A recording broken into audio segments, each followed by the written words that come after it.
Hello friends, welcome to my channel. आज का update बहुत ही ज़रूरी और अर्जेंट है। ये सीबीएसई एफिलिएटेड स्कूल्स के प्रिंसिपल्स, एडमिनिस्ट्रेटर्स और टीचर्स के लिए है। सीबीएसई ने क्लास 10th और 12th के बोर्ड एग्जामिनेशन जो कि 2026 में होने वाले हैं, उनको देखते हुए एक नया सर्कुलर जारी किया है, जो कि आपको ऑफिशियल सीबीएसई की ईमेल आईडी पे आपको रीजनल ऑफिस की तरफ से मिल जाएगा। ये सर्कुलर डायरेक्टली आपके ओएसिस पोर्टल से रिलेटेड है और इसकी डेडलाइन बहुत ही क्लोज है। तो चलिए बिना देरी किए देखते हैं इस सर्कुलर में क्या कहा गया है और हमें क्या क्या एक्शंस लेने हैं। चैनल पे अगर आप फर्स्ट टाइम आए तो please like and subscribe to my channel, ताकि हम फर्दर भी ऐसे कंटेंट्स ला सकें। तो वीडियो को एंड तक देखिएगा ताकि कोई भी कंफ्यूजन ना रहे। तो सबसे पहले मैं आपको कंटेक्स्ट दे देता हूं। बोर्ड एग्जामिनेशन 17 फरवरी 2026 से शुरू होने जा रहे हैं, इसलिए सीबीएसई के रीजनल ऑफिसेज के अंडर आने वाले सभी सीबीएसई एफिलिएटेड स्कूल्स को ये ईमेल भेजा जा रहा है।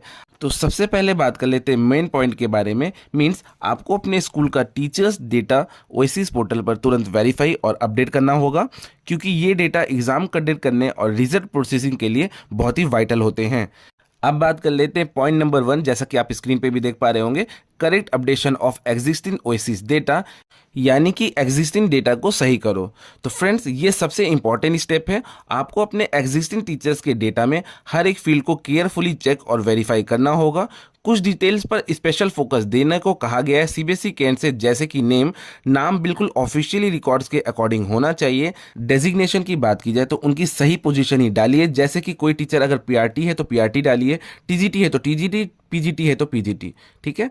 देन मोबाइल नंबर और ईमेल आईडी, ये कम्युनिकेशंस के लिए ज़रूरी होता है, इन्हें डबल चेक करके अपडेट कर दीजिएगा। सब्जेक्ट कोड की बात की जाए तो क्लास 10th और 12th के लिए ये सबसे क्रिटिकल होते हैं। टीचर्स जो सब्जेक्ट्स बोर्ड क्लासेस यानी कि क्लास 10th और 12th में पढ़ा रहे हैं, उनके सब्जेक्ट को सही होने चाहिए, वरना कोई भी इवैल्यूएशन ड्यूटीज़ किसी और को दे दी जाएगी, बाद में वो चीज़ें दिक्कत करती हैं। टीचिंग एक्सपीरियंस की बात की जाए तो कितने सालों का एक्सपीरियंस है वो ईयर्स में डालना ज़रूरी होता है। साथ ही साथ आपको ये चीज़ भी इंश्योर कर लेना है क्लासेस टॉट, यानी कि वो कौन कौन सी क्लासेस में पढ़ा रहे हैं।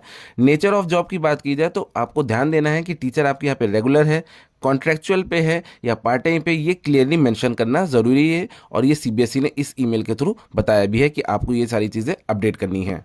अब बात करते हैं point number 2, deletion of records of teachers who have left the school, यानी कि जो भी स्कूल से लेफ्ट कर चुके हैं, लेफ्ट टीचर्स को आप डिलीट करो अपने यहाँ से। आपको अपने ओएसिस डेटा को क्लीन रखना है। अगर कोई टीचर रिजाइन कर चुका है या आपके स्कूल में सर्विस नहीं दे रहा है तो उनका रिकॉर्ड तुरंत ओएसिस पोर्टल से डिलीट कर देना है। आपको कोई भी गलत रिकॉर्ड्स पोर्टल पर नहीं रहना चाहिए। अब बात कर लेते हैं point number 3, addition of newly join teachers के बारे में। तो नए टीचर्स को ऐड करो। अगर आपके स्कूल में कोई नया टीचर ज्वाइन हुआ है और उनकी डिटेल्स अभी तक ओएसिस में एंटर